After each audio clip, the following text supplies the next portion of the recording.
গেল।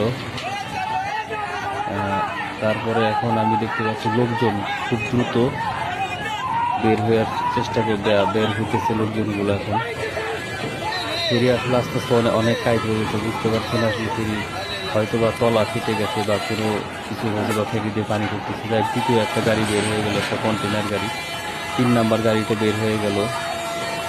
ফেরির পরিস্থিতি খুব খারাপ দেখা যাচ্ছে, আপনারা দেখতে পাচ্ছেন ফেরিটা কিন্তু অনেক টাইট হয়ে যাচ্ছে আস্তে আস্তে। এখন দেখি 4 নাম্বার গাড়িটা বের হওয়ার জন্য চেষ্টা করতেছে। ফেরি আসলে দেখতে পাচ্ছেন অনেকখানি হেলে গেছে, অনেক অনেক অনেক টাইট হয়ে গেল অনেক। দেখি এটার ভাগ্যে কি হয়। গাড়িটা আটকা পড়ে গেল, আর মনে হয় কাজ হবে না সম্ভবত। ফেরিটা অনেক অনেক টাইট হয়ে গেছে অনেক। এখন দেখা যায় আল্লাহ পাক কি রাখছে ভাগ্যে। এখন সবাই তো দ্রুত চেষ্টা করছে বের হওয়ার জন্য। ফেরি সম্ভবত মনে হয় আপনার ডুবে যাবে যে ভাবে। গাড়িটা পড়ে গেল। হ্যাঁ, ঠিক আছে, ফেরি আস্তে আস্তে ডুবে যাচ্ছে। খুব ভয়ঙ্কর একটা পরিস্থিতি। বিশাল বড় একটা ফেরি পাটুরিয়ার 5 নাম্বার ঘাটে এটা ডুবে যাচ্ছে।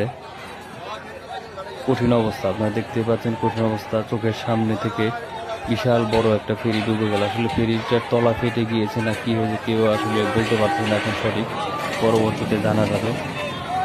যাক, আমি দেখতে আস্তে আস্তে পুরো ফেরিটাই কাইট হয়ে গেল। বাম দিকে কাইট হয়ে ডুবে গেল।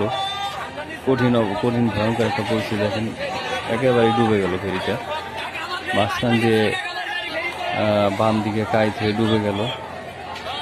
ফেরির ভিতরে মোটামুটি বেশ কিছু গাড়ি ছিল, তার ভিতর থেকে কপাল ভালো 3টা গাড়ি এখন থেকে বের হতে পারছে, আর বাকিগুলো একটাও বের হতে পারে না। জানি না মানুষের কোনো ক্ষয়ক্ষতি হয়েছে কিনা। যাই হোক, ভিডিওটা এই পর্যন্ত, পরবর্তীতে আমি দেখি কি অবস্থা বা কি পরিস্থিতি হয়। আজ এই পর্যন্ত পুরো ফেরিটাই। যাই হোক, আমি একটু সামনে থেকে আপনি দেখা যায়, একটু সামনে যাই, একটু সামনে থেকে